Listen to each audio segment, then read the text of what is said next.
Langit Jakarta di penghujung senja adalah kanvas favorit Annisa.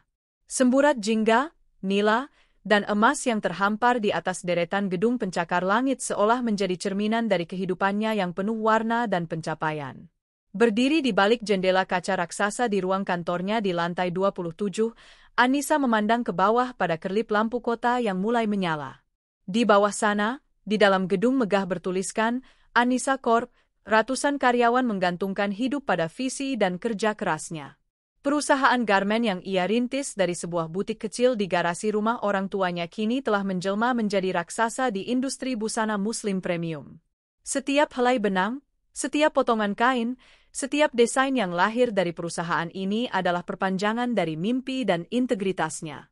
Di usia 35 tahun, Annisa merasa telah menggenggam semesta. Karirnya berada di puncak, stabilitas finansialnya tak perlu diragukan, dan yang terpenting, ia memiliki keluarga kecil yang ia yakini sebagai fondasi dari segala kebahagiaannya. Ada Raffi, putranya yang berusia 7 tahun, seorang anak laki-laki cerdas dengan mata berbinar yang mampu meluruhkan semua lelahnya. Dan ada Bramantio, suaminya. Pria tampan dan karismatik yang ia tempatkan di posisi direktur pemasaran, bukan karena statusnya sebagai suami, melainkan karena Annisa sungguh-sungguh percaya pada kelihayan Bram dalam merajut kata dan strategi.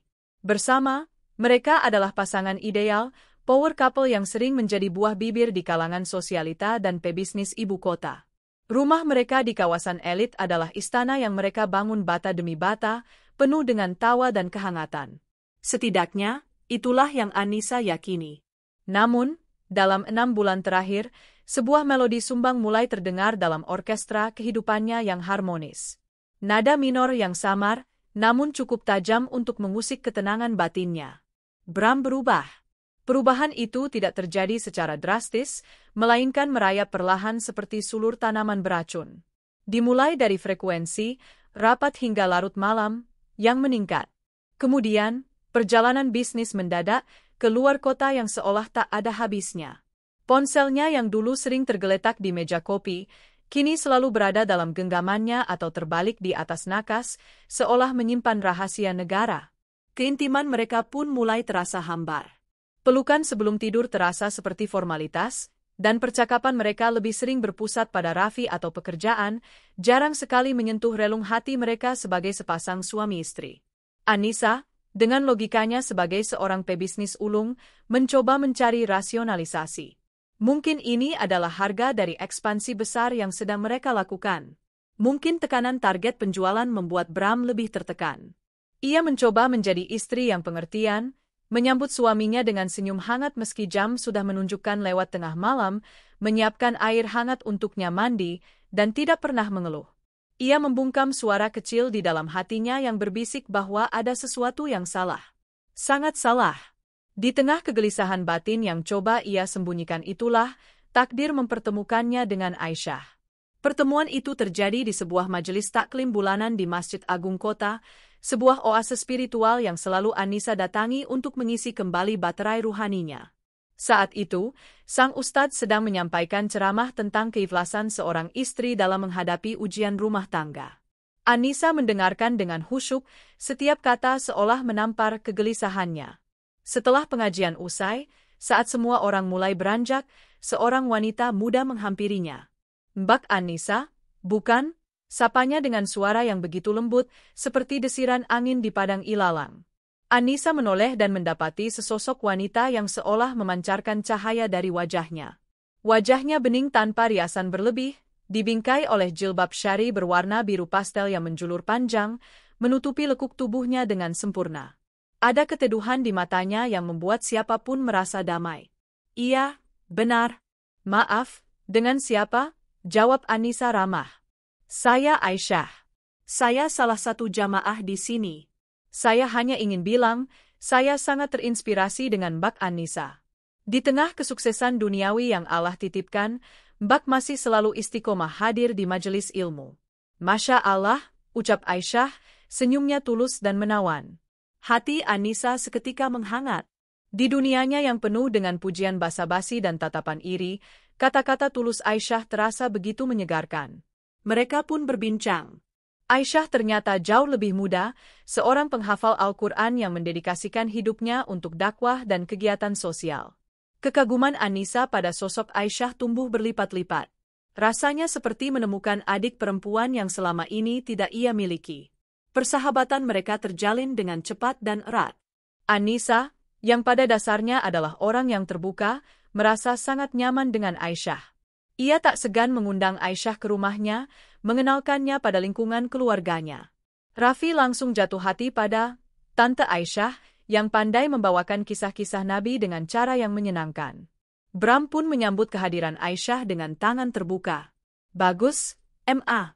Kamu harus punya teman seperti Aisyah. Bisa jadi pengingat kita di tengah dunia yang makin gila ini. Aku lihat dia wanita yang baik dan tulus, komentar Bram suatu malam setelah Aisyah ikut makan malam bersama mereka untuk pertama kalinya.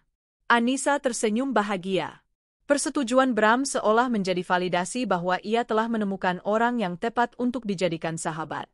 Maka, ketika nada minor dalam rumah tangganya berubah menjadi alunan melodi yang menyakitkan, Aisyah menjadi tempatnya menumpahkan segala resah. Di taman belakang rumahnya yang rindang, dengan secangkir teh melati hangat di tangan, Anisa membuka kotak Pandora di hatinya. Aku nggak tahu lagi harus bagaimana, Aisyah. Mas Bram semakin jauh. Keluh Anisa, matanya mulai berkaca-kaca. Semalam dia bilang ada pertemuan dengan klien penting dari Malaysia di sebuah hotel. Aku coba telepon ke hotel itu tadi pagi untuk mengirimkan dokumen yang tertinggal, tapi resepsionis bilang tidak ada tamu atau acara atas nama Mas Bram maupun perusahaan kita. Aisyah, yang duduk di seberangnya, meraih tangan Anisa dan menggenggamnya erat. Wajahnya menampilkan ekspresi simpati yang begitu dalam. Mbak, jangan terburu-buru mengambil kesimpulan.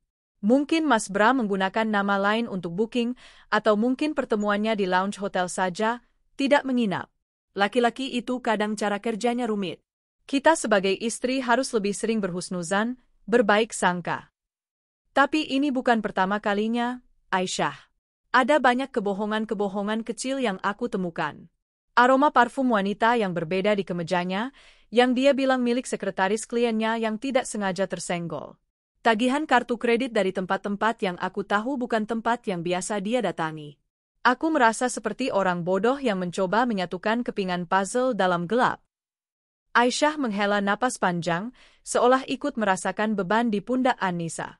Mbak Anisa istri yang salehah, wanita karir yang sukses, ibu yang hebat. Mana mungkin ada laki-laki yang begitu buta hingga menyia-nyiakan bidadari sepertimu? Itu bisikan setan, Mbak. Setan tidak akan pernah suka melihat rumah tangga seorang muslim harmonis. Tugasnya adalah menanamkan keraguan dan was-was di hati Mbak.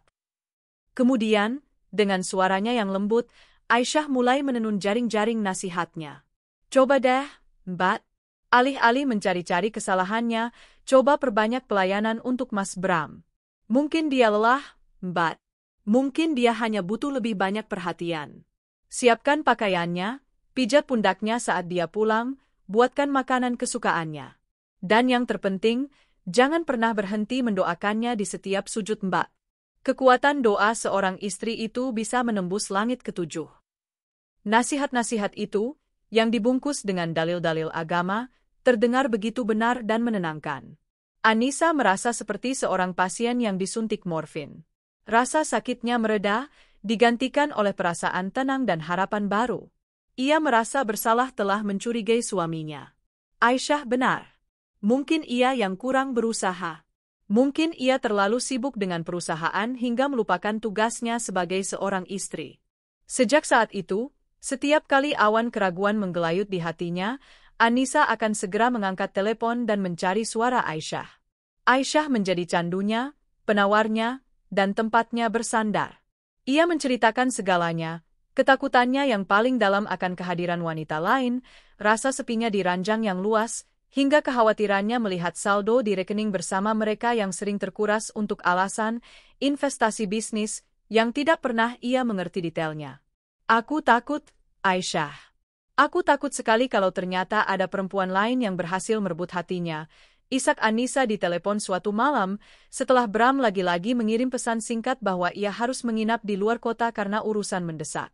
Di ujung telepon, Aisyah terdiam sejenak. Istighfar, Mbak. Jangan biarkan lisanmu mengucapkan hal yang bisa menjadi doa. Percayalah pada Allah, dan percayalah pada suamimu. Sekarang, Mbak Anissa ambil wudhu, salat tahajud. Mengadulah pada Yang Maha membolak-balikkan hati. Mintalah agar hati Mas Bram selalu ditautkan padamu. Insya Allah, semuanya akan baik-baik saja. Anissa menutup telepon dengan perasaan yang jauh lebih lega. Ia mengikuti saran sahabatnya. Ia membentangkan sajadah, menumpahkan air matanya di hadapan Sang Pencipta. Ia memohon perlindungan untuk rumah tangganya, memohon kesetiaan untuk suaminya. Ia juga tak lupa mendoakan Aisyah, sahabatnya yang begitu baik, semoga Allah membalas semua kebaikan dan ketulusannya. Anissa tidak pernah tahu bahwa di saat yang bersamaan, di sebuah kamar apartemen yang mewah, Aisyah baru saja meletakkan ponselnya di nakas. Ia lalu berbalik dan tersenyum pada pria yang berbaring di sampingnya, pria yang baru saja selesai mereka doakan bersama. Bram. Bram menarik Aisyah ke dalam dekapannya.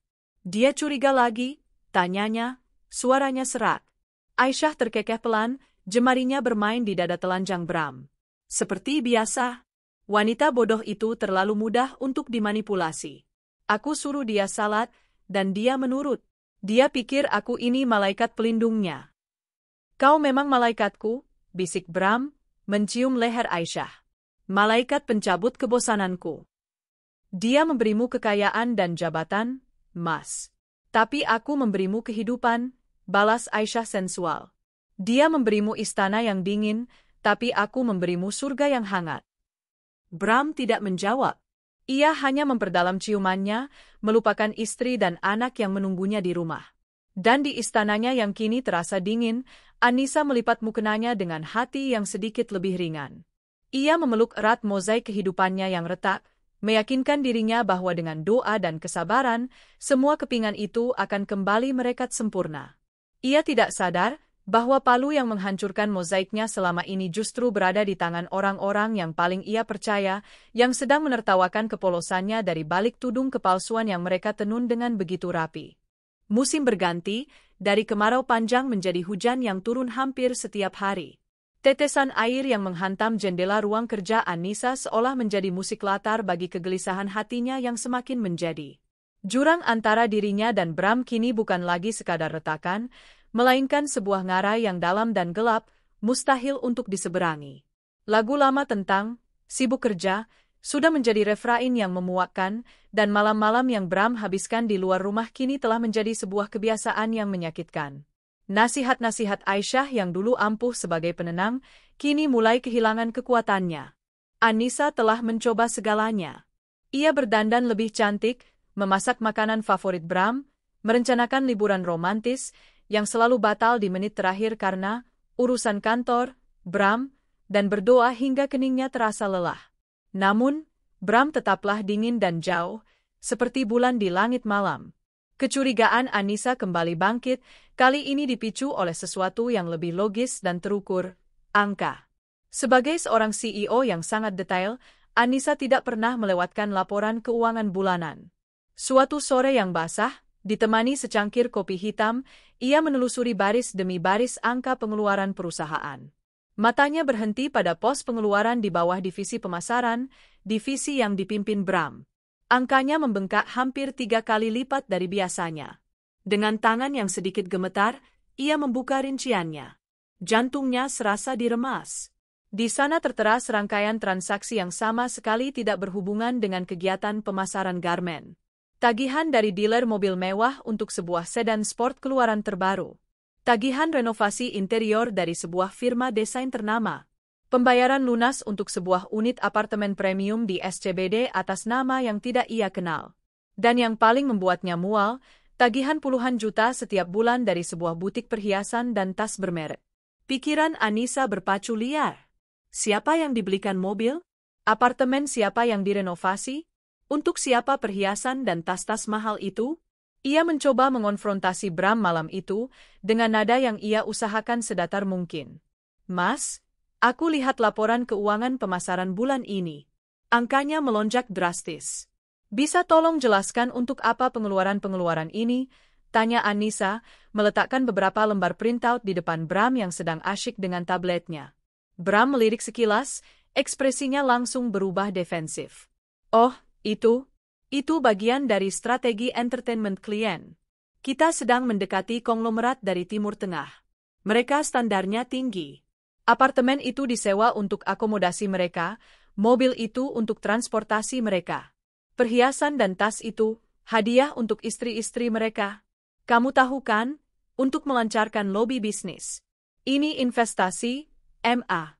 Jangan terlalu kaku. Penjelasan itu, meski terdengar sedikit dipaksakan, cukup logis untuk membungkam Anissa sejenak. Namun, nalurinya berteriak bahwa ada yang tidak beres. Sejak kapan Anissa Corp, sebuah perusahaan busana muslim yang menjunjung tinggi etika, menggunakan hadiah untuk istri-istri klien sebagai strategi? Konglomerat yang mana, Mas? Kenapa aku sebagai CEO tidak tahu ada proyek sebesar ini? Desak Anissa. Ini masih tahap awal sekali, MA. Aku yang tangani langsung. Nanti kalau sudah ada progres, pasti aku laporkan. Sudah ya, aku lagi pusing banyak kerjaan, potong Bram, nadanya ketus.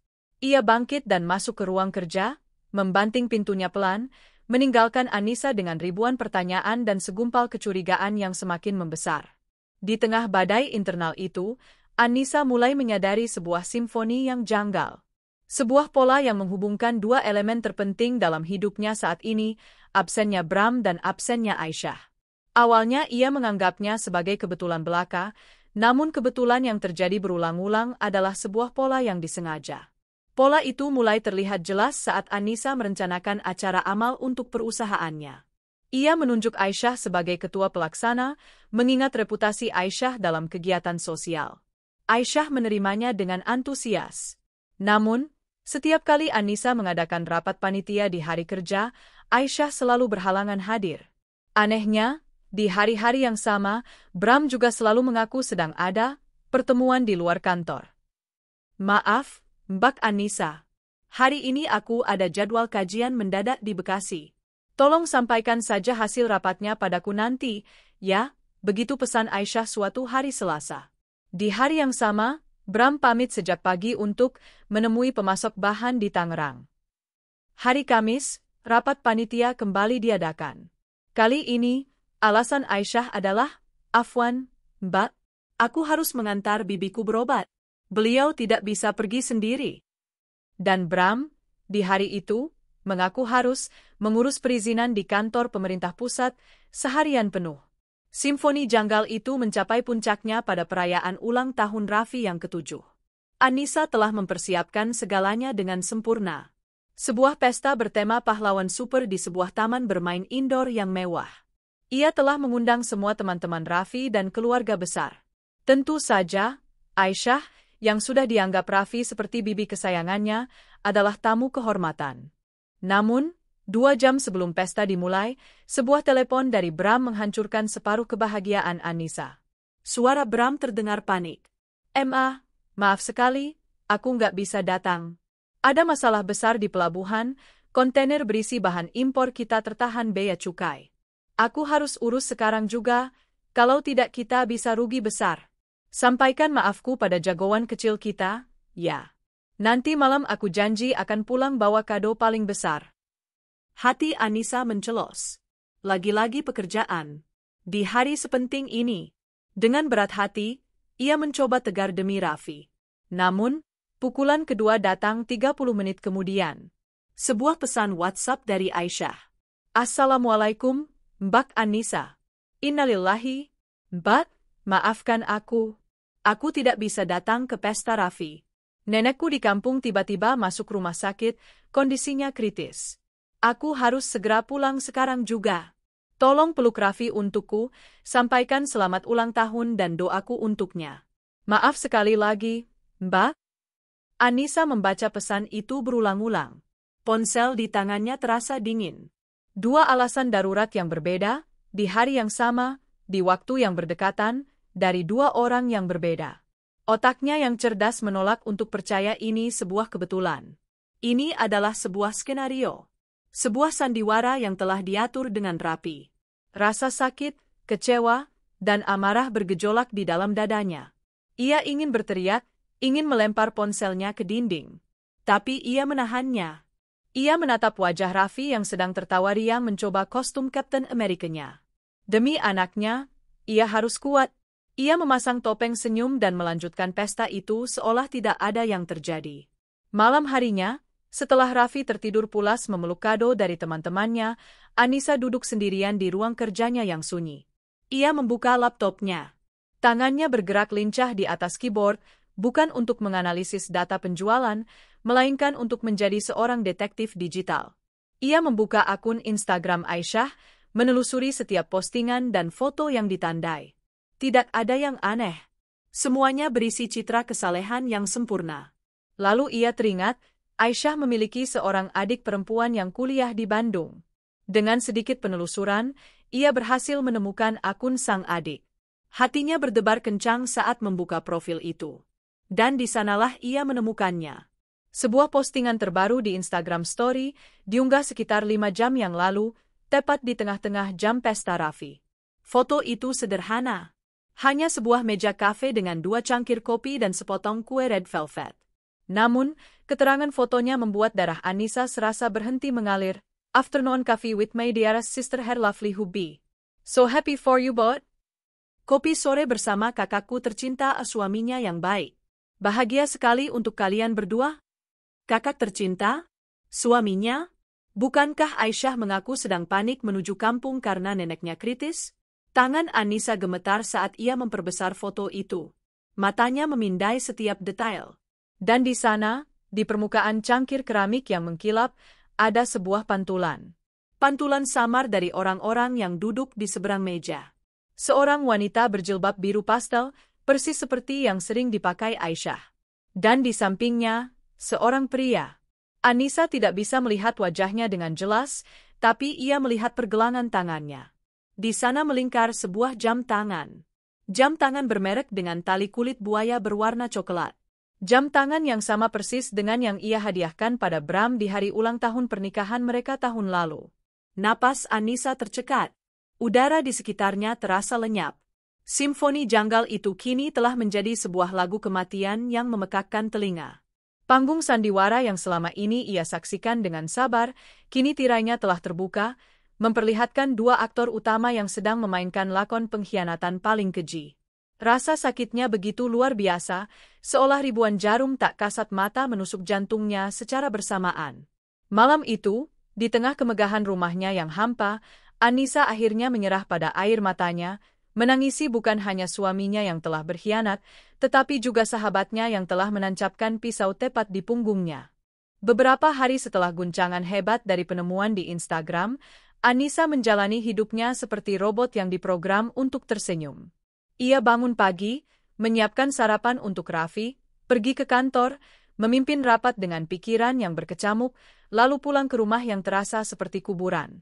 Ia sengaja menyibukkan diri hingga ke batas lelah, berharap kelelahan fisik bisa mematikan rasa sakit di batinnya. Ia masih berinteraksi dengan Bram, tetapi percakapan mereka kini terasa seperti transaksi bisnis, dingin dan tanpa emosi. Ia bahkan masih membalas pesan-pesan Aisyah, yang kini penuh dengan cerita rekaan tentang kondisi neneknya yang sudah membaik, dengan emoji senyum dan doa. Anissa berada dalam limbo. Separuh dirinya ingin segera meledak, melemparkan semua bukti yang ia miliki ke wajah mereka dan mengakhiri semua sandiwara ini. Namun, separuh dirinya yang lain, bagian yang lebih rasional dan terluka, menahannya. Ia tahu, konfrontasi tanpa persiapan matang hanya akan menjadi bumerang. Bram bisa dengan mudah mengelak, dan Aisyah bisa dengan mudah memasang wajah sucinya dan memutarbalikkan fakta. Ia butuh lebih dari sekadar pantulan di cangkir kopi. Ia butuh sebuah hantaman yang tak bisa mereka sanggah. Ia mencoba mencari bukti sendiri. Suatu hari, saat Bram pamit untuk bertemu klien di kawasan SCBD, Anissa memutuskan untuk mengikutinya. Dengan menyamar menggunakan kacamata hitam besar dan syal yang menutupi separuh wajahnya, ia mengendarai mobilnya sendiri, menjaga jarak aman di belakang mobil Bram. Jantungnya berdebar kencang, campuran antara takut, gugup, dan sedikit rasa bersalah karena telah merendahkan dirinya sendiri menjadi seorang penguntit. Namun, Bram sepertinya menyadari ada yang membuntutinya. Ia tiba-tiba menambah kecepatan, meliuk-liuk di antara padatnya lalu lintas Jakarta, dan akhirnya menghilang di sebuah persimpangan. Anissa tertinggal, sendirian di dalam mobil dengan perasaan frustrasi dan kekalahan yang mendalam. Upayanya sia-sia dan ia merasa semakin bodoh. Kegagalan itu membuatnya semakin terpuruk. Ia mulai meragukan dirinya sendiri. Mungkinkah ia hanya berhalusinasi? Mungkinkah ia terlalu paranoid? Mungkin benar kata Aisyah, ini semua hanya bisikan setan yang ingin menghancurkan rumah tangganya. Ia nyaris menyerah, nyaris kembali menelan semua kebohongan itu bulat-bulat demi menjaga keutuhan keluarganya. Namun, takdir punya rencana lain. Saat Anissa berada di titik terendahnya, sebuah panggilan telepon datang seperti sambaran guntur di siang bolong. Panggilan yang akan menghapus semua keraguannya dan menggantinya dengan kepastian yang brutal. Nomor yang muncul di layar tidak ia kenal. Dengan ragu, ia mengangkatnya. Halo, selamat siang. Siang. Ini Anissa, kan? Anissa Ramadhani. Suara wanita di seberang terdengar familiar, namun Anissa tidak bisa mengingatnya. Iya, benar. Maaf, ini siapa ya? Nis, ini aku, Rina. Rina Astuti. Teman kamu waktu kuliah di Fakultas Ekonomi dulu. Ingat? Anissa terdiam sejenak, mencoba menggali memorinya. Rina? Tentu saja ia ingat. Teman satu kelompoknya yang cerdas dan ceplas-ceplos. Ya ampun, Rina. Apa kabar? Sudah berapa tahun kita nggak ketemu? Aku sampai lupa simpan nomormu. Kamu dapat nomorku dari mana? Seru Anissa, sedikit kegembiraan tulus muncul di tengah kabut kesedihannya. Terdengar helaan napas berat dari Rina, memupus kegembiraan sesaat Anissa. Kabarku baik, Nis. Aku dapat nomormu dari grup alumni. Nis, maaf sebelumnya kalau aku lancang. Aku telepon karena ada sesuatu yang mengganjal hatiku sejak beberapa bulan terakhir. Ini menyangkut kamu, dan aku merasa tidak akan bisa tenang kalau tidak memberitahumu. Firasat buruk kembali menyergap Anissa. Mengganjal? Soal apa, Rin?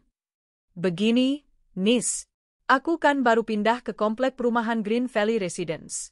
Dan ternyata, aku baru sadar kalau salah satu tetangga depan rumahku itu temanmu. Namanya Aisyah. Yang sering kamu posting fotonya di Instagram, yang kelihatannya alim sekali itu. Darah Anissa berdesir. Iya, Aisyah sahabatku. Memangnya kenapa, Rin? Rina terdengar ragu-ragu. Nis, aku tanya dulu. Suamimu, Bram, apa dia punya bisnis atau proyek kerja sama dengan Aisyah? Mungkin proyek properti atau semacamnya. Pertanyaan yang sama persis dengan yang ada di benaknya. Setahuku tidak ada, Rin. Bram tidak pernah cerita apa-apa. Kenapa kamu tanya begitu? Anissa menahan napas, mempersiapkan diri untuk hantaman yang akan datang. Karena, aku sering sekali melihat mobil suami kamu, SUV hitam itu kan, parkir di depan rumah Aisyah. Bukan cuma sesekali, Nis, hampir setiap malam dia datang, biasanya setelah jam 9 malam. Dan mobilnya baru pergi pagi-pagi sekali, kadang sebelum azan subuh. Setiap kata yang diucapkan Rina adalah paku yang menancap di peti mati pernikahan Anissa. Awalnya, lanjut Rina, suaranya kini terdengar lebih prihatin. Aku pikir mereka ada urusan pekerjaan, mungkin ada tim lain juga di dalam. Aku coba positive thinking. Tapi lama-lama aneh. Kenapa harus semalam suntuk? Kenapa hanya berdua? Dan puncaknya semalam, Nis. Aku kebetulan begadang karena anakku sakit. Sekitar jam 1 pagi, aku lihat dari jendela kamarku. Lampu di kamar Aisyah masih menyala. Gordennya tidak tertutup rapat. Dan aku lihat siluet mereka berdua. Siluet suamimu memeluk Aisyah dari belakang. Nis, maafkan aku harus mengatakan ini, tapi mereka berciuman. Hening. Dunia Anissa berhenti berputar. Ponsel di tangannya terasa membeku. Suara Rina yang memanggil namanya terdengar seperti gaung dari kejauhan. Guntur itu telah menyambar, menghancurkan sisa-sisa harapan dan penyangkalan yang masih ia pegang.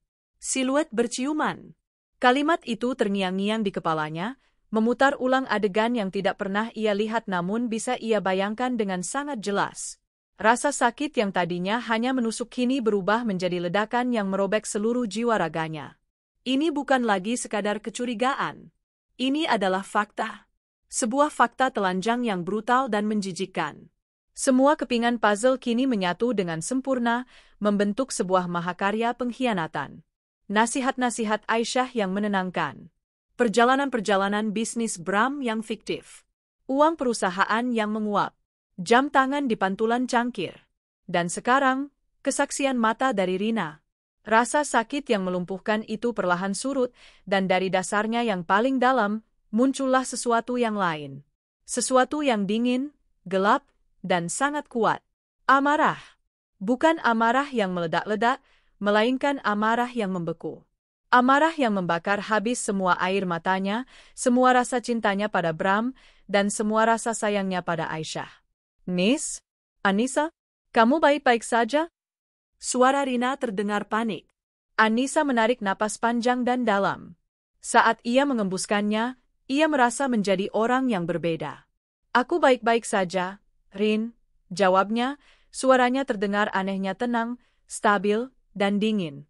Aku lebih dari baik-baik saja. Terima kasih. Terima kasih sudah menjadi temanku. Kamu sudah memberikanku apa yang paling aku butuhkan, kebenaran. Setelah menutup telepon, Anissa tidak menangis. Ia tidak berteriak. Ia hanya duduk diam selama beberapa menit, membiarkan realita baru itu meresap ke dalam setiap sel tubuhnya. Ia menatap pantulan dirinya di layar ponsel yang gelap. Wajah seorang wanita yang telah dikhianati habis-habisan. Wajah seorang wanita bodoh yang telah ditipu mentah-mentah. Tapi kemudian, tatapan matanya berubah. Kelembutan dan kepolosan di sana lenyap, digantikan oleh kilatan baja yang tajam. Ia tidak akan membiarkan dirinya menjadi korban. Ia tidak akan hancur. Mereka telah salah memilih lawan. Mereka pikir mereka sedang bermain dengan seekor domba yang penurut. Mereka tidak tahu bahwa mereka telah membangunkan seekor singa betina yang sedang tidur.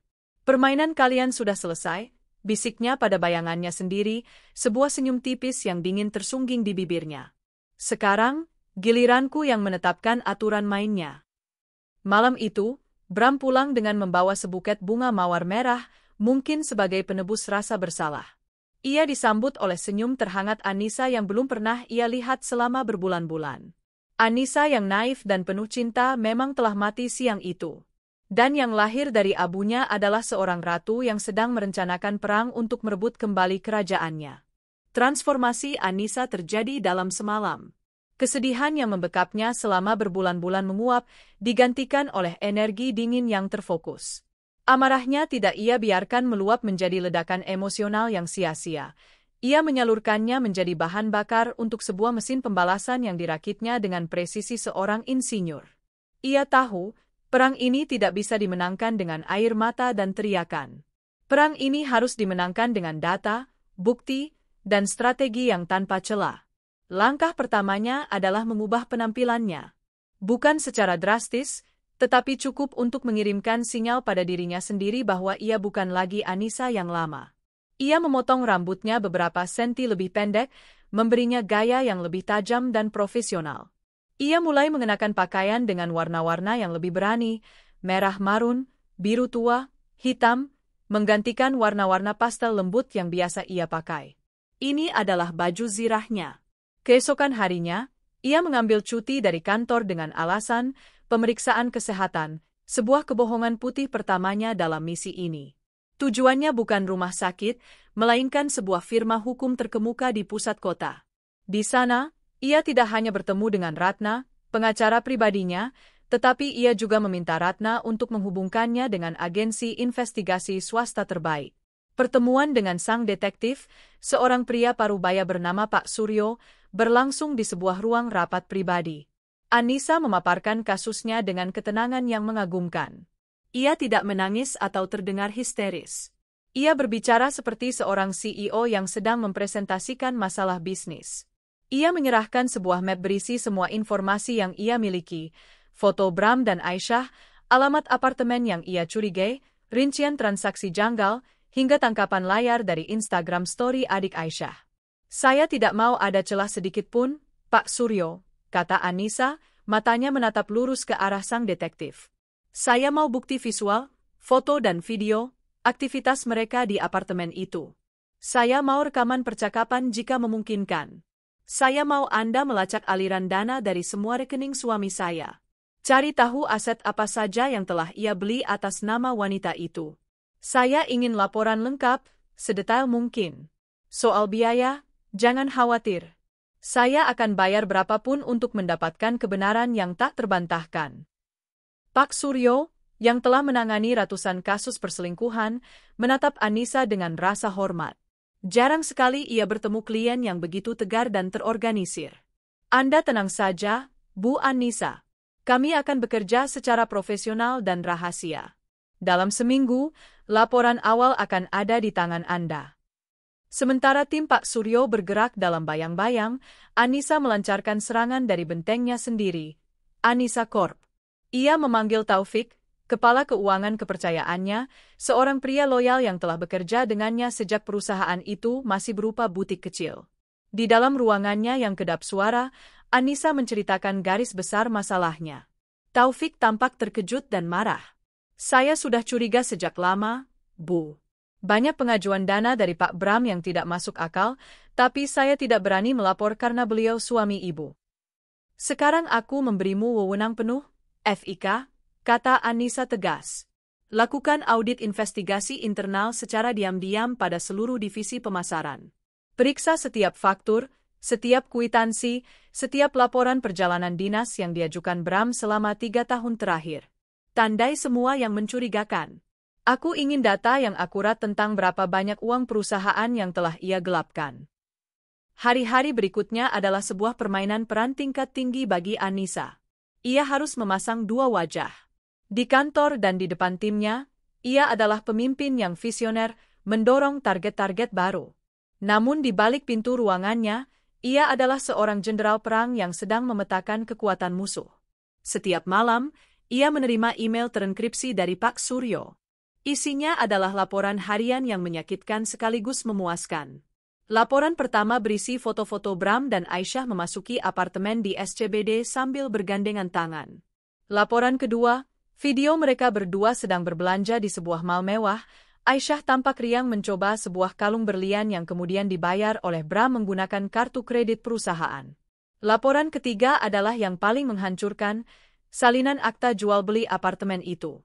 Ternyata, Bram tidak hanya menyewa, tetapi membelikannya untuk Aisyah, dengan pembayaran lunas menggunakan dana yang ia tarik secara bertahap dari rekening proyek fiktif di perusahaan.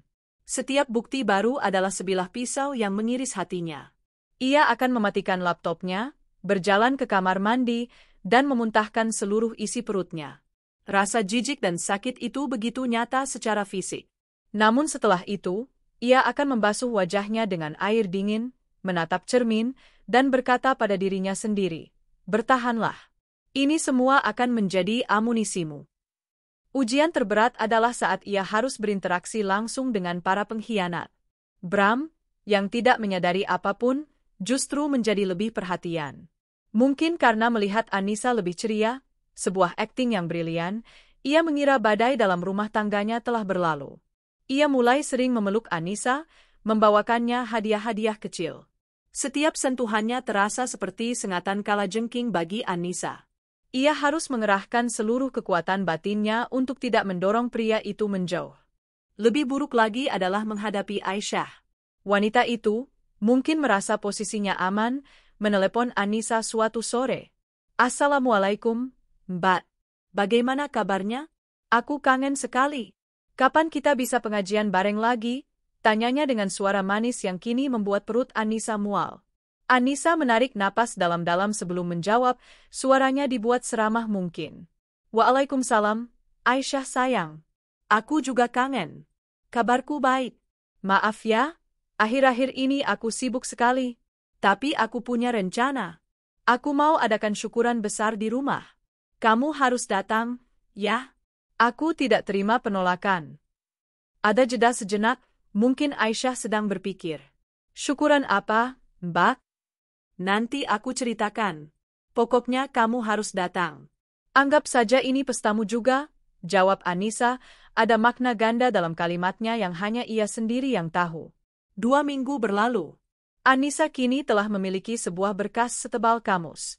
Di dalamnya terdapat semua bukti yang ia butuhkan, foto, video, salinan transfer bank, akta jual beli, bahkan rekaman suara saat Bram menelepon Aisyah dari kantornya, yang direkam secara legal oleh tim Pak Suryo atas izin Anissa sebagai pemilik perusahaan.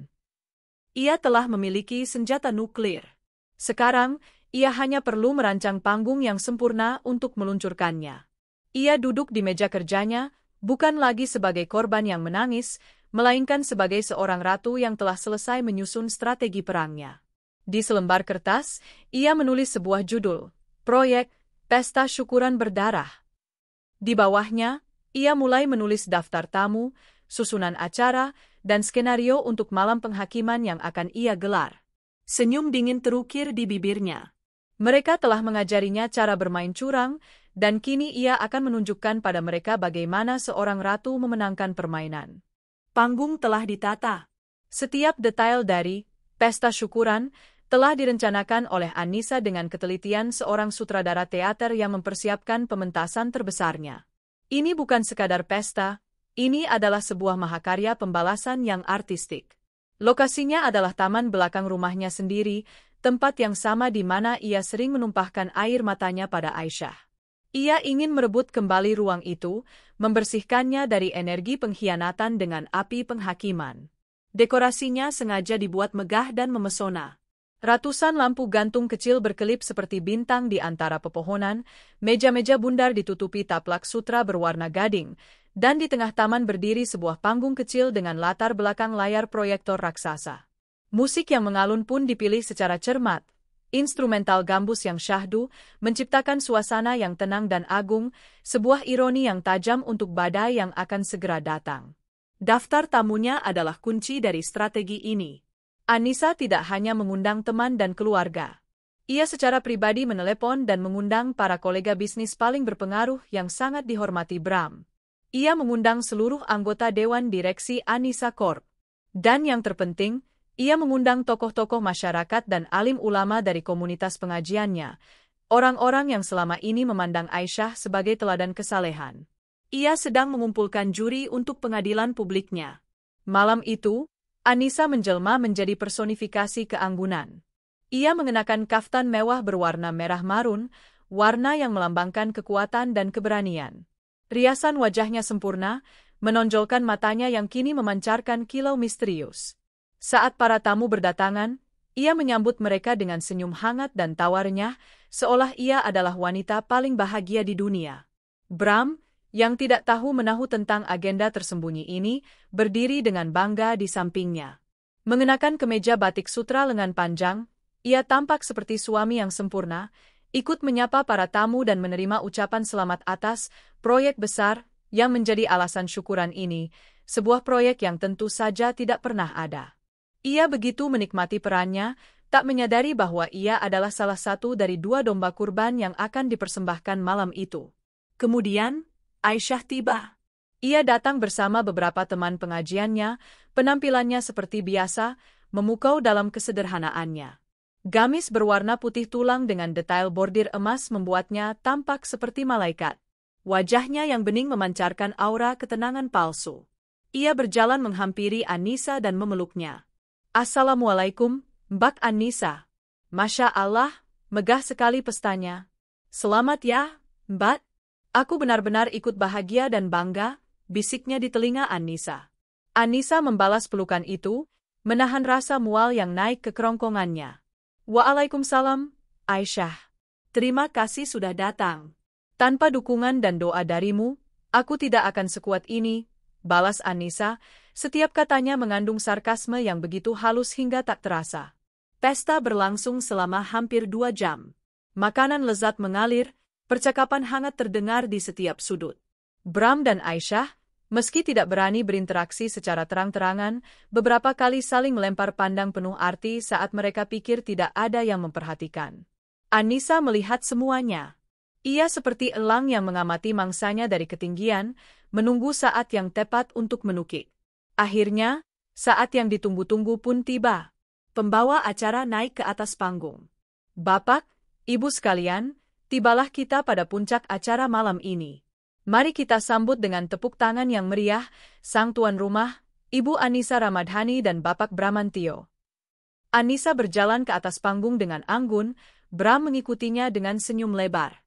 Anissa mengambil mikrofon, jantungnya berdebar kencang, bukan karena takut, tapi karena gelombang kekuatan yang dahsyat menjalari seluruh tubuhnya. Ia memulai sambutannya dengan basa-basi yang sempurna, berterima kasih kepada semua yang hadir. Lalu, ia mulai membangun narasinya. Malam ini adalah malam yang sangat spesial. Bukan hanya karena kami ingin merayakan pencapaian bisnis, tetapi juga karena saya ingin merayakan arti dari sebuah kepercayaan. Ia menatap Bram, yang tersenyum mengangguk. Ia lalu menatap Aisyah, yang balas menatapnya dengan sorot kagum. Saya belajar banyak hal dalam beberapa bulan terakhir, lanjut Anissa, suaranya mulai bergetar, namun bukan karena kesedihan, melainkan karena amarah yang terkontrol.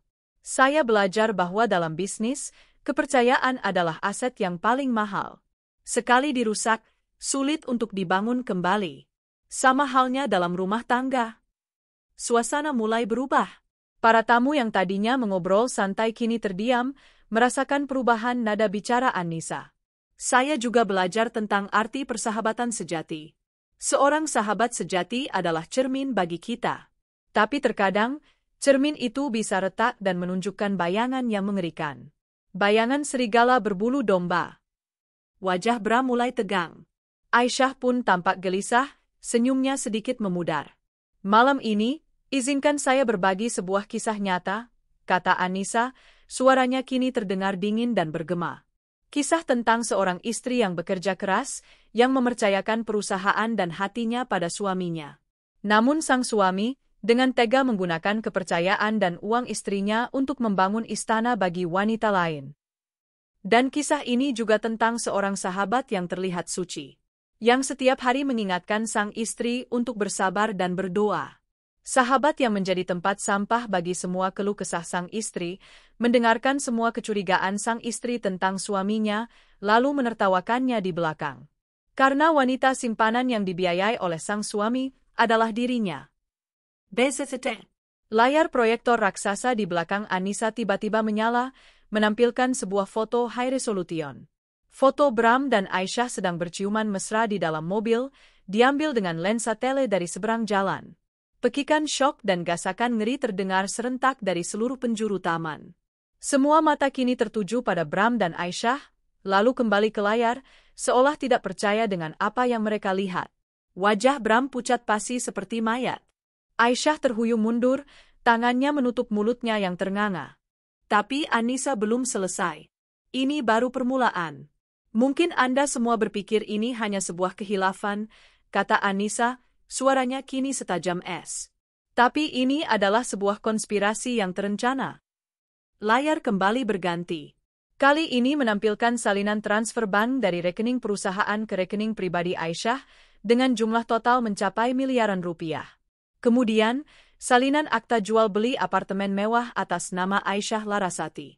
Uang yang seharusnya untuk menafkahi anak saya, uang perusahaan yang dibangun dari keringat dan air mata saya, telah digunakan untuk membiayai gaya hidup mewah seorang wanita munafik, seru Anissa. Layar kembali berubah. Kini memutar sebuah video tanpa suara. Rekaman CCTV dari lobi apartemen yang menampilkan Bram dan Aisyah keluar dari lift di pagi hari. Bram merapikan kemejanya yang sedikit kusut, dan Aisyah membetulkan letak jilbabnya. Keduanya tampak seperti pasangan suami istri yang baru bangun tidur. Cukup sudah. Penghinaan itu sudah mencapai puncaknya. Para ulama yang diundang menatap Aisyah dengan pandangan marah dan kecewa.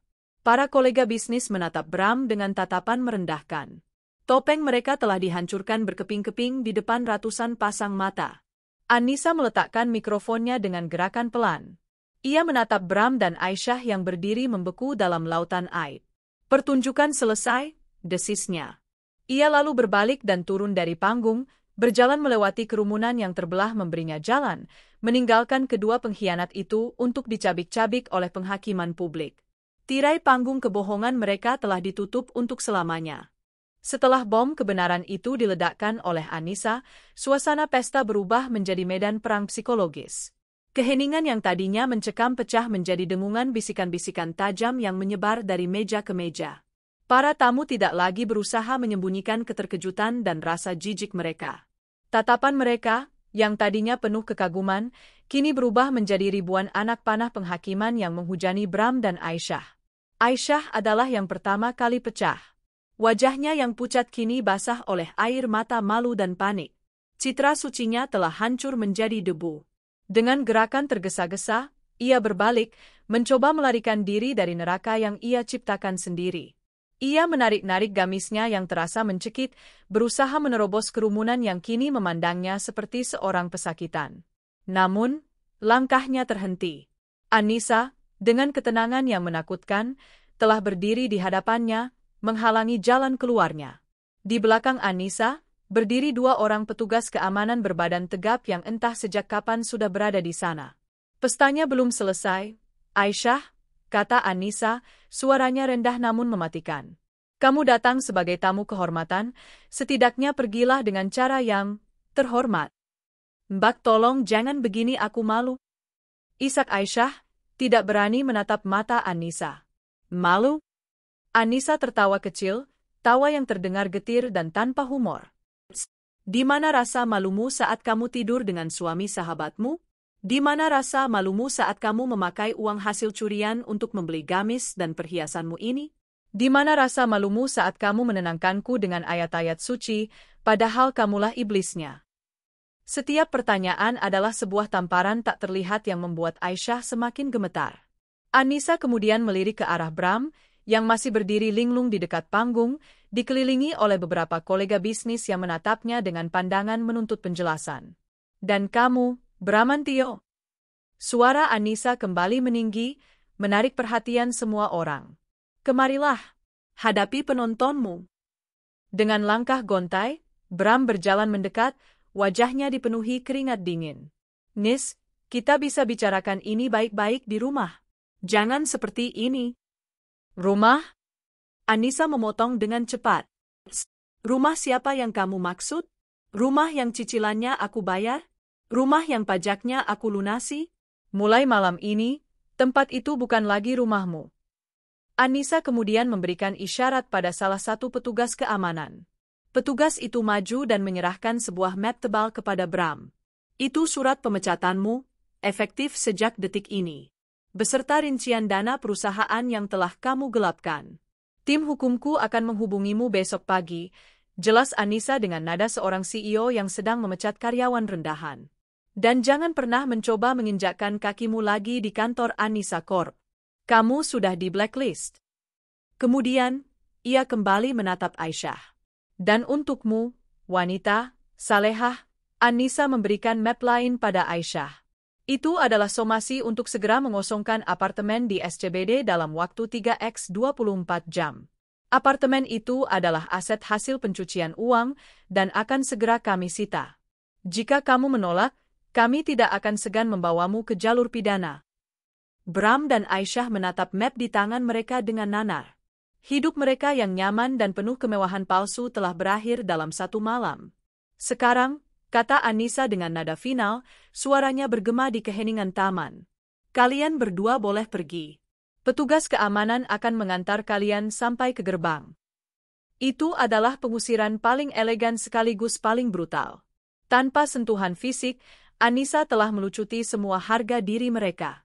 Diiringi tatapan sinis dan bisikan menghina dari ratusan tamu, Bram dan Aisyah berjalan keluar dari rumah itu, seperti dua narapidana yang digiring menuju tiang gantungan. Keesokan paginya, badai yang sesungguhnya baru saja dimulai. Berita tentang skandal di pesta Anissa menyebar seperti virus di kalangan sosialita dan komunitas bisnis. Reputasi Bram hancur total. Beberapa proyek yang sedang ia negosiasikan atas nama Anissa Corp langsung dibatalkan oleh para klien yang merasa jijik dengan perilakunya. Saat ia mencoba datang ke kantor untuk mengambil barang-barangnya, ia mendapati kartu aksesnya sudah diblokir. Barang-barangnya telah dikemas seadanya dalam beberapa kotak kardus dan dititipkan pada satpam di lobi. Sebuah penghinaan terakhir yang ditambahkan Anissa. Sedan mewah yang biasa ia kendarai pun lenyap dari parkiran, telah diambil oleh pihak liasing atas perintah Anissa. Bram kini benar-benar terdampar, tanpa pekerjaan, tanpa fasilitas, dan tanpa kehormatan. Ia mencoba mencari perlindungan di apartemen Aisyah, satu-satunya tempat yang tersisa. Namun, yang ia temukan bukanlah ketenangan, melainkan neraka lain. Apartemen yang tadinya menjadi surga dunia mereka, kini terasa seperti penjara yang panas. Aisyah tidak henti-hentinya menangis dan menyalahkannya. Ini semua salahmu. Kamu yang tidak becus menyembunyikan hubungan kita. Kamu bilang istrimu tidak akan pernah tahu, jerit Aisyah, melempar sebuah bantal ke arah Bram. Bagaimana aku bisa tahu kalau dia menyewa detektif swasta dan merencanakan semua ini? Wanita itu ternyata lebih licik dari iblis, balas Bram, frustrasinya meledak. Cinta semu yang dibangun di atas kebohongan dan uang curian tidak akan pernah bertahan saat diuji oleh kesulitan. Tanpa kemewahan yang membuai, mereka akhirnya melihat wajah asli satu sama lain, dua manusia egois yang hanya memikirkan diri sendiri. Pertengkaran mereka semakin menjadi-jadi, dipicu oleh surat somasi yang terus-menerus datang dan telepon dari orang tua Aisyah di kampung yang murka setelah mendengar aib putri mereka. Tepat di hari ketiga, saat batas waktu somasi habis, beberapa orang dari tim hukum Anissa datang bersama petugas keamanan apartemen. Dengan terpaksa, Bram dan Aisyah harus angkat kaki dari sana, hanya membawa beberapa koper pakaian. Kemewahan yang mereka nikmati selama berbulan-bulan lenyap dalam sekejap. Mereka berakhir di sebuah motel murah di pinggiran kota, tempat yang pengap dan berbau apek, sangat kontras dengan apartemen mereka yang wangi dan megah. Di sanalah hubungan mereka benar-benar berakhir. Di tengah pertengkaran sengit tentang sisa uang mereka yang semakin menipis, Aisyah akhirnya menyerah. Aku tidak bisa hidup seperti ini. Aku akan pulang ke kampung, teriak Aisyah. Lalu aku bagaimana? Tanya Bram panik. Aku tidak peduli. Sejak awal, seharusnya aku tidak pernah percaya padamu. Malam itu, Aisyah pergi, meninggalkan Bram sendirian di kamar motel yang suram, meratapi nasibnya. Ia telah menukar berlian dengan batu kali, dan kini ia tidak memiliki keduanya. Karma telah datang menagih utangnya, dan ia harus membayarnya lunas, cicilan demi cicilan, dalam penderitaan dan penyesalan yang tak berujung. 6 bulan terasa seperti seumur hidup bagi Anissa. Proses perceraiannya dengan Bram, yang ia kira akan alot dan penuh drama, ternyata berjalan sangat mulus. Dihadapkan dengan setumpuk bukti penyelewengan dana dan perselingkuhan yang tak terbantahkan, pengacara Bram tidak bisa berbuat banyak selain menyarankannya untuk menerima semua tuntutan Anissa demi menghindari tuntutan pidana yang lebih serius. Hak asuh Raffi jatuh sepenuhnya ke tangan Anissa, dan ia berhasil mengamankan hampir seluruh asetnya. Bram hanya pergi dengan pakaian di badannya dan sejumlah kecil uang pesangon yang diatur oleh pengadilan, jumlah yang ironisnya tidak cukup untuk menutupi 1/10 dari hutang gaya hidup yang telah ia ciptakan bersama Aisyah. Di dunia bisnis, nama Anissa justru semakin bersinar. Skandal yang menimpanya, alih-alih menjatuhkannya, malah membangun citra baru untuknya, seorang wanita tangguh yang tidak bisa diremehkan. Para kolega dan investor menaruh hormat yang lebih besar padanya. Dengan Bram yang telah disingkirkan dari perusahaan, Anissa merombak total divisi pemasaran. Ia mempekerjakan seorang profesional muda yang brilian dan penuh ide segar. Hasilnya luar biasa. Anissa Corp meluncurkan kampanye baru yang inovatif, merambah pasar ekspor ke Timur Tengah dan Eropa, dan membukukan keuntungan tertinggi dalam sejarah perusahaan. Anissa membuktikan bahwa ia bukan hanya hati, tetapi juga otak dari kerajaannya. Namun, kemenangan di atas kertas tidak selalu berbanding lurus dengan kedamaian di dalam hati. Ada malam-malam panjang di mana bayangan pengkhianatan itu datang tanpa diundang. Saat ia melihat sepasang suami istri bergandengan tangan, atau saat ia mendengar lagu favoritnya bersama Bram dulu, sebuah sayatan kecil terasa di hatinya. Luka itu ada, dan ia tahu butuh waktu untuk benar-benar sembuh. Menyadari hal ini, Anissa mengambil langkah paling berani dalam proses penyembuhannya. Ia mencari bantuan profesional. Seminggu sekali, ia rutin mengunjungi seorang psikolog.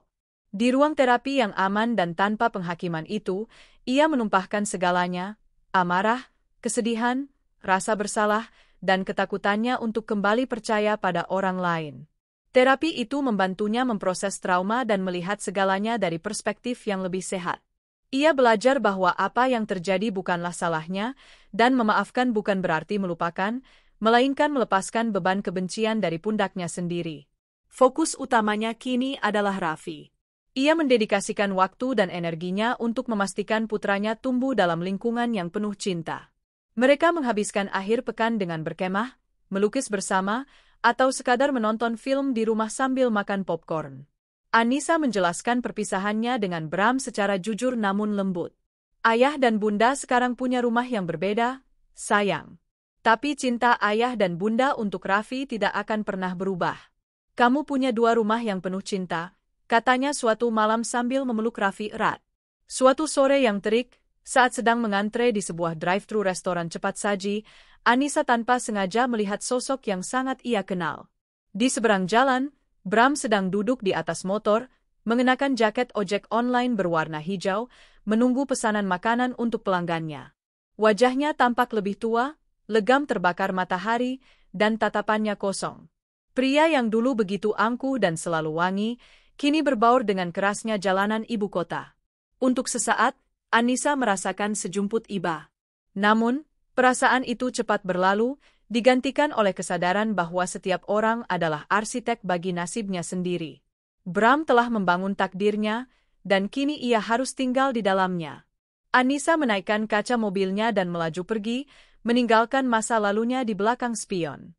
Kabar tentang Aisyah sesekali masih ia dengar dari obrolan teman-teman pengajian lamanya. Setelah kembali ke kampung dengan membawa aib, Aisyah hidup dalam pengucilan. Untuk menutupi malu keluarga, ia dinikahkan paksa dengan seorang duda beranak 3 dari desa sebelah. Kehidupan glamornya di Jakarta telah berganti dengan realita menjadi ibu rumah tangga di sebuah desa terpencil, mengurus anak-anak yang bukan darah dagingnya. Tudung kesalehan palsunya telah membawanya pada takdir yang tak pernah ia bayangkan. Setahun setelah malam penghakiman itu, Anissa berdiri di atas panggung yang berbeda. Bukan panggung pesta, melainkan panggung sebuah acara penghargaan bisnis tingkat nasional. Ia baru saja menerima penghargaan sebagai Women Entrepreneur of the Year. Dalam balutan gaun malam yang elegan, ia memegang piala kristal itu dengan tangan yang mantap. Ia menatap ratusan audiens di hadapannya, lalu matanya tertuju pada Raffi yang duduk di barisan depan di samping neneknya, bertepuk tangan dengan bangga. Anissa tersenyum, senyum yang tulus dan memancar dari hati. Dalam pidato kemenangannya, ia berkata, "Penghargaan ini saya dedikasikan untuk semua wanita di luar sana yang pernah jatuh, yang pernah dikhianati, dan yang pernah merasa hancur. Ingatlah, kita terbuat dari bahan yang lebih kuat dari yang kita kira. Badai dalam hidup tidak datang untuk menghancurkan kita, tetapi untuk membersihkan jalan kita agar kita bisa melihat cakrawala yang lebih cerah." Setelah acara selesai, di tengah kilatan lampu kamera dan ucapan selamat, Anissa hanya ingin segera memeluk putranya. Ia berjongkok, menyamakan tingginya dengan Raffi. "Bunda hebat," seru Raffi, memeluk lehernya erat. "Kita yang hebat, sayang," bisik Anissa, mencium puncak kepala anaknya. Sambil berjalan keluar dari ballroom yang megah itu, dengan satu tangan menggenggam piala kemenangannya dan tangan yang lain menggandeng erat tangan mungil putranya, Anissa merasa utuh.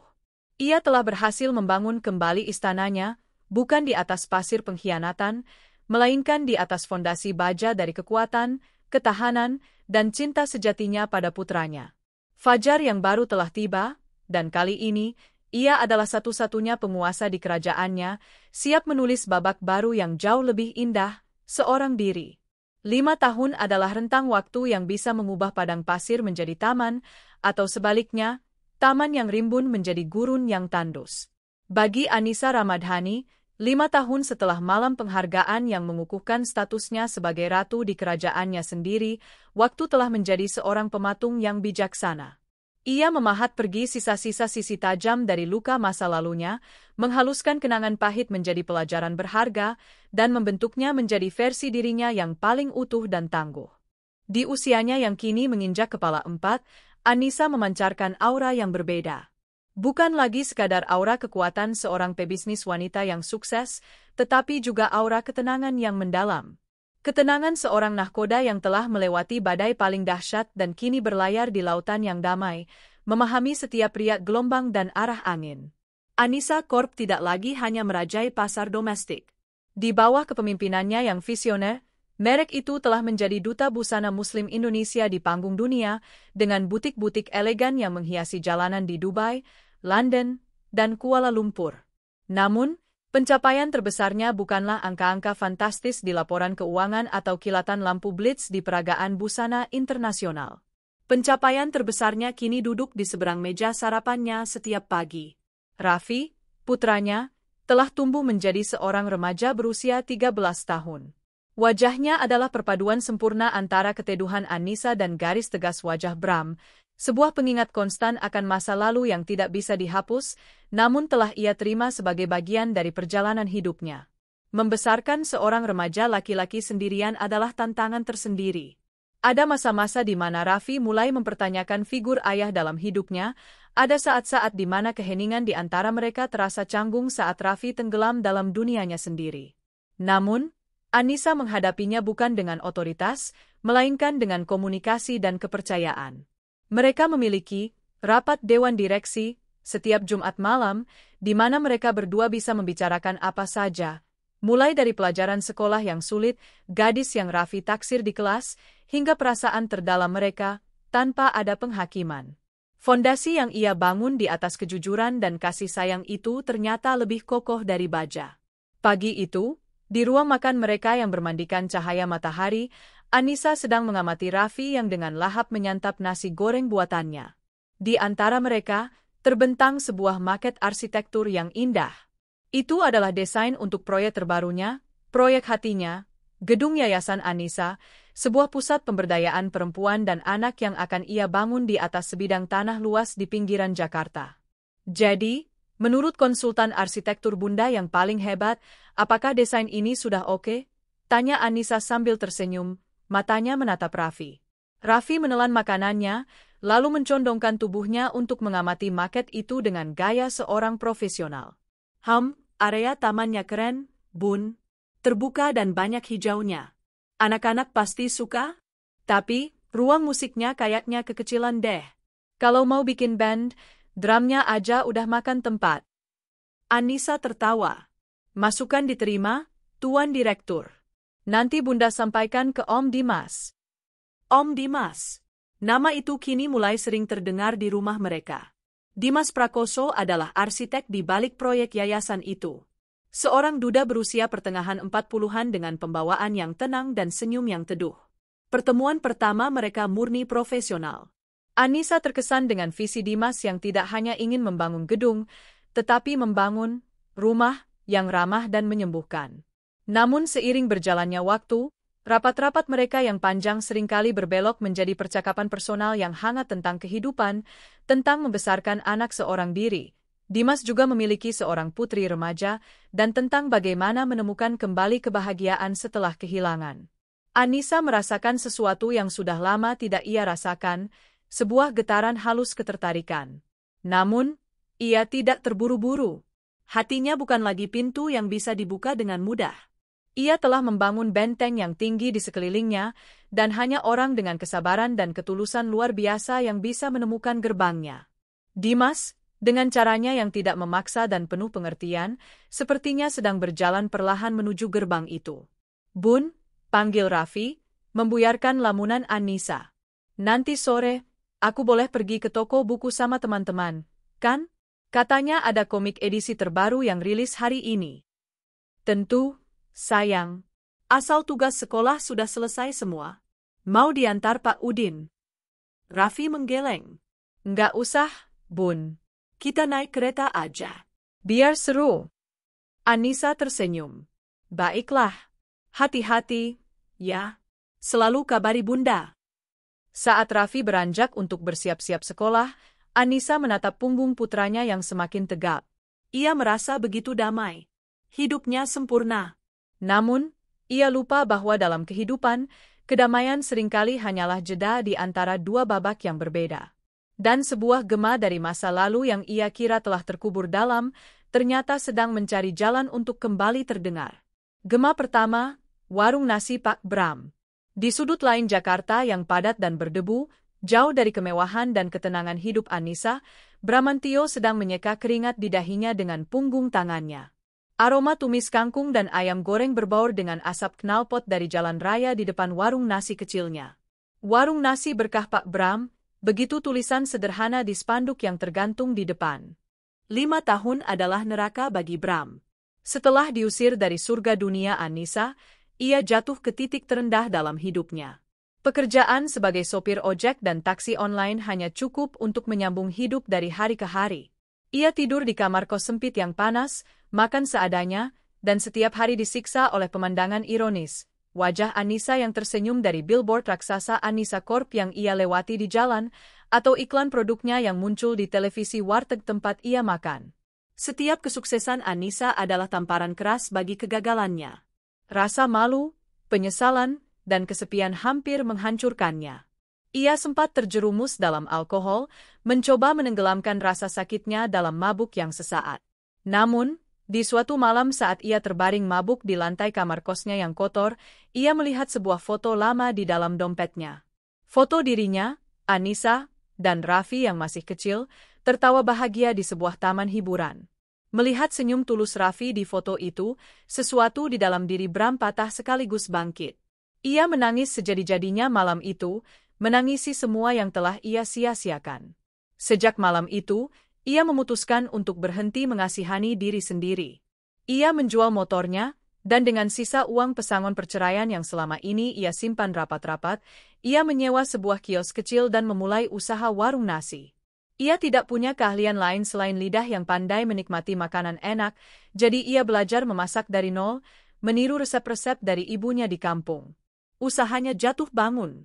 Tapi untuk pertama kalinya dalam hidupnya, ia bekerja dengan tangannya sendiri, dengan jujur. Peluh yang membasahi bajunya terasa lebih terhormat daripada dasi sutra yang dulu melingkari lehernya. Perlahan tapi pasti, warungnya mulai ramai. Para pekerja pabrik dan sopir angkot di sekitar sana menyukai masakannya yang sederhana namun lezat. Bram tidak kaya, jauh dari itu. Tapi ia punya cukup uang untuk makan dan membayar sewa. Dan yang terpenting, ia mulai menemukan kembali secuil harga dirinya. Penyesalan terbesarnya adalah Raffi. Ia merindukan putranya setiap detik. Ia menyimpan setiap guntingan koran atau majalah yang memuat berita tentang Anissa, hanya untuk bisa melihat sekilas wajah Raffi yang mungkin ikut terfoto di samping ibunya. Ia tidak berani menghubungi. Ia merasa tidak pantas. Apa yang bisa ia tawarkan pada putranya? Sebuah warung nasi yang bau asap? Hingga suatu sore yang biasa, saat ia sedang sibuk melayani pelanggan, seorang remaja laki-laki berdiri ragu-ragu di depan warungnya. Remaja itu tinggi, tampan, dan mengenakan pakaian yang bagus. Bram tidak begitu memperhatikannya, mengira ia hanya anak orang kaya yang salah alamat. "Pak," panggil remaja itu, suaranya sedikit bergetar. Bram mendongak dari wajannya. "Iya, Mas? Mau pesan apa?" Remaja itu tidak menjawab. Ia hanya menatap Bram dengan sepasang mata yang sangat Bram kenali. Mata yang sama dengan yang selalu menatapnya penuh damba saat ia pulang kerja dulu. "Raffi," bisik Bram, spatula di tangannya jatuh ke lantai dengan bunyi berdentang. Remaja itu, Raffi, mengangguk pelan. Air mata mulai menggenang di pelupuk matanya. "Ayah?" Dunia Bram seolah berhenti. Suara klakson mobil, teriakan pelanggan, semuanya lenyap. Yang ada hanyalah wajah putranya yang telah tumbuh besar, berdiri di hadapannya. Tanpa pikir panjang, ia melepaskan celemeknya yang kotor, berlari keluar, dan memeluk Raffi dengan erat. Pelukan yang syarat dengan penyesalan, kerinduan, dan rasa sakit selama 6 tahun. Ia menangis di bahu putranya, tak peduli pada puluhan pasang mata yang menatap mereka dengan heran. Ia telah kehilangan segalanya, tetapi hari itu, ia merasa sepotong kecil dari dunianya yang hilang telah kembali. Gema kedua, badai tenang di ruang keluarga. Seminggu kemudian, Anissa merasakan ada yang berbeda dari Raffi. Anaknya menjadi lebih pendiam, sering melamun. Puncaknya adalah saat rapat dewan direksi mereka di hari Jumat. Biasanya Raffi akan bercerita dengan antusias, namun malam itu ia hanya menjawab seperlunya. Naluri seorang ibu tidak bisa dibohongi. "Raffi, ada yang mau kamu ceritakan ke Bunda?" tanya Anissa lembut setelah mereka selesai makan malam. Raffi terdiam lama, menatap cangkir tehnya. Lalu, dengan suara pelan, ia mengaku. Bun, minggu lalu aku bertemu ayah. Jantung Anissa serasa berhenti berdetak sesaat. Ruangan yang hangat itu tiba-tiba terasa dingin. Campuran emosi yang kompleks bergejolak di dalam dirinya. Syok, marah, takut, dan entah kenapa, sedikit rasa sakit. Bagaimana kamu bisa bertemu dengannya? Tanya Anissa, berusaha keras menjaga suaranya tetap tenang. Raffi akhirnya mengangkat wajahnya. Matanya berkaca-kaca. Aku mencarinya, Bun. Aku tanya ke nenek di kampung, nenek akhirnya kasih alamat warungnya. Aku tahu aku salah karena nggak bilang sama Bunda dulu. Aku takut Bunda marah. Anissa menarik napas dalam-dalam. Amarah yang sempat muncul mereda saat melihat ketakutan di mata putranya. Bunda tidak marah, sayang. Bunda hanya kaget. Kenapa kamu ingin menemuinya? Aku hanya penasaran, Bun, jawab Raffi, suaranya bergetar.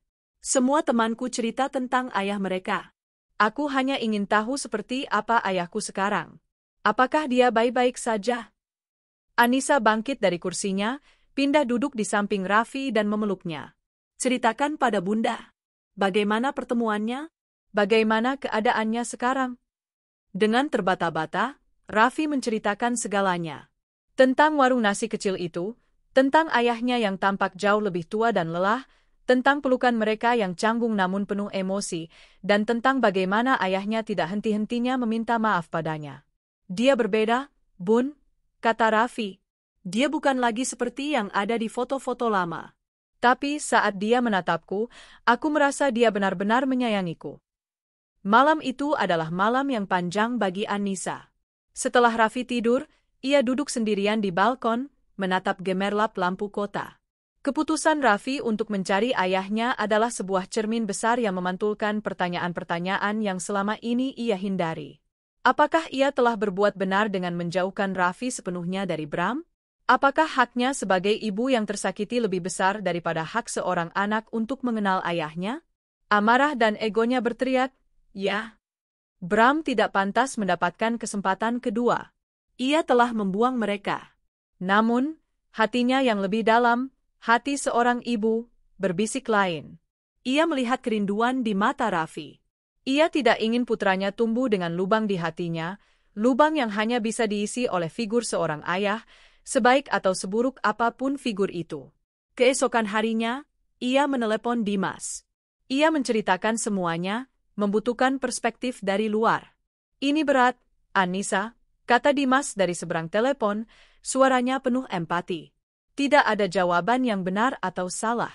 Tapi mungkin, ini bukan lagi tentang kamu dan Bram. Ini tentang Raffi. Terkadang, kita sebagai orang tua harus menelan ego kita demi keutuhan jiwa anak kita. Memberi izin bukan berarti memaafkan masa lalunya, tapi berarti memberikan masa depan yang lebih lengkap untuk Raffi. Kata-kata Dimas mengena. Siang itu, Anissa memanggil Raffi. Bunda sudah memikirkannya, kata Anissa sambil menggenggam tangan putranya. Bunda tidak akan melarangmu bertemu ayah. Dia tetap ayahmu. Tapi Bunda minta satu hal, kejujuran. Ceritakan semuanya pada Bunda. Dan ingat, hubunganmu dengannya tidak akan mengubah apapun di antara kita. Kamu tetap jagoan Bunda, selamanya. Raffi menatapnya dengan mata berbinar, penuh rasa terima kasih dan kelegaan. Makasih, Bun. Bunda memang yang terbaik. Memberikan izin itu terasa seperti melepaskan sebuah batu besar dari dadanya. Anissa sadar, ini adalah langkah terakhir dari proses penyembuhannya. Menerima bahwa Bram, sang pengkhianat, akan kembali menjadi bagian kecil dari narasi hidup mereka, bukan lagi sebagai musuh, tetapi sebagai ayah dari putranya. Ia telah benar-benar bebas. Gema terakhir, cermin retak di desa terpencil. Ratusan kilometer dari Jakarta, di sebuah desa kecil yang dikelilingi sawah, gema kesuksesan Anissa sampai dengan cara yang tidak terduga. Aisyah, yang kini lebih dikenal sebagai Yu Aisyah, istrinya Kang Deden, sedang menjemur pakaian di halaman belakang rumahnya yang sederhana. Wajahnya yang dulu bening dan teduh kini dihiasi garis-garis kelelahan. 5 tahun dalam pernikahan tanpa cinta, mengurus suami yang kasar dan 3 anak tiri yang tidak pernah benar-benar menerimanya, telah mengikis habis sisa-sisa kecantikannya. Jilbab syari yang dulu menjadi kebanggaannya telah berganti dengan kerudung kain biasa yang warnanya sudah sedikit pudar. Ia telah membayar lunas kesalahannya setiap hari. Cemoohan tetangga di awal-awal kepulangannya kini telah berganti menjadi tatapan kasihan yang entah kenapa terasa lebih menyakitkan. Ia hidup dalam penjara penyesalan yang ia bangun sendiri. Siang itu, salah satu adik iparnya datang dari kota, membawa sebuah majalah wanita yang sudah sedikit lecek. "Nih, you. Lihat. Ini kan temanmu yang kaya raya itu, kan?" katanya sambil menyodorkan majalah itu. Aisyah menerima majalah itu dengan tangan gemetar. Di sampulnya, terpampang wajah Anissa yang tersenyum cerah dan berwibawa dengan latar belakang Menara Eiffel di Paris. Judulnya terpampang besar, Anissa Ramlani, dari pengkhianatan hingga menaklukkan Eropa. Aisyah membaca artikel itu kata demi kata. Tentang kesuksesan Anissa Corp, tentang yayasan sosialnya, tentang bagaimana ia menjadi inspirasi bagi jutaan wanita. Ada sebuah foto Anissa bersama Raffi yang kini sudah remaja, keduanya tampak begitu bahagia. Setiap kata dalam artikel itu adalah belati yang mengiris hatinya. Ia tidak iri pada kekayaan Anissa. Ia iri pada cahayanya. Cahaya kebahagiaan, kekuatan, dan kehormatan yang dulu pernah Anissa tawarkan padanya dalam bentuk persahabatan tulus, namun ia tukar dengan nafsu sesaat yang buta. Ia melihat foto Anissa, lalu menatap pantulan dirinya di cermin retak yang tergantung di dinding dapur. Ia melihat dua orang wanita yang pernah berdiri di titik yang sama, namun memilih jalan yang berbeda. Anissa memilih jalan kehormatan dan kerja keras, sementara ia memilih jalan pintas yang penuh tipu daya. Dan kini, takdir telah membawa mereka ke tujuan yang sangat berbeda. Air mata penyesalan yang sesungguhnya, yang lebih dalam dari sekadar air mata malu, akhirnya jatuh membasahi pipinya. Ia tidak menangisi nasibnya yang malang. Ia menangisi kebodohannya, menangisi persahabatan yang telah ia khianati, dan menangisi versi dirinya yang lebih baik yang telah ia bunuh dengan tangannya sendiri. Gema dari masa lalu itu sampai padanya bukan sebagai hukuman, melainkan sebagai kesadaran akhir yang menyakitkan. Beberapa bulan kemudian, sebuah pertemuan tak sengaja terjadi. Anissa sedang mengunjungi salah satu panti asuhan yang dibina yayasannya. Saat hendak pulang, mobilnya berhenti di sebuah perlintasan kereta api. Di warung seberang rel, ia melihat Raffi sedang duduk mengobrol akrab dengan seorang pria yang sedang memanggang sate. Pria itu adalah Bram. Mereka tampak seperti ayah dan anak pada umumnya, tertawa lepas. Saat itulah, Bram tanpa sengaja menoleh dan mata mereka bertemu dari seberang rel kereta. Untuk beberapa detik, waktu seolah berhenti. Tidak ada lagi amarah di mata Anissa.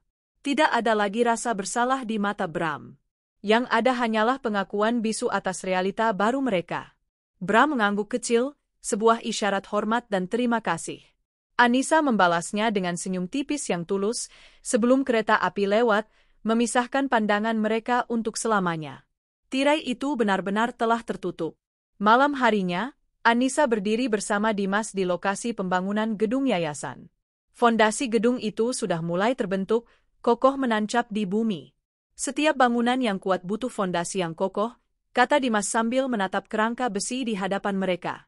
Kadang, kita harus menghancurkan bangunan lama yang sudah rapuh untuk bisa membangun sesuatu yang baru dan lebih kuat di atasnya. Anissa tersenyum, mengerti makna ganda dari ucapan Dimas. Kamu benar. Aku sudah menghancurkan bangunan lamaku. Dan fondasi yang baru ini, rasanya sangat kuat. Dimas menatapnya, senyum teduhnya menghangatkan malam yang sejuk. Aku tahu. Dan aku akan dengan senang hati membantumu membangun dinding dan atapnya. Anissa tidak menjawab. Ia hanya balas menatap Dimas, dan untuk pertama kalinya setelah sekian lama, ia membiarkan gerbang di sekitar hatinya sedikit terbuka, membiarkan cahaya bulan dan harapan baru masuk ke dalamnya. Ia telah melalui jalan yang panjang dan berliku. Ia telah berperang, menang, dan menyembuhkan lukanya sendiri. Ia telah belajar bahwa akhir dari sebuah cerita bukanlah akhir dari segalanya, melainkan awal dari sebuah babak baru yang menunggu untuk ditulis. Dan di ujung jalan itu, di bawah langit yang sama yang pernah menyaksikan air matanya, Anissa Ramadhani siap untuk menulis simfoni barunya dengan nada-nada kebahagiaan, kedamaian, dan mungkin Sebuah melodi cinta yang tulus, yang kali ini ia bangun di atas fondasinya sendiri yang tak tergoyahkan.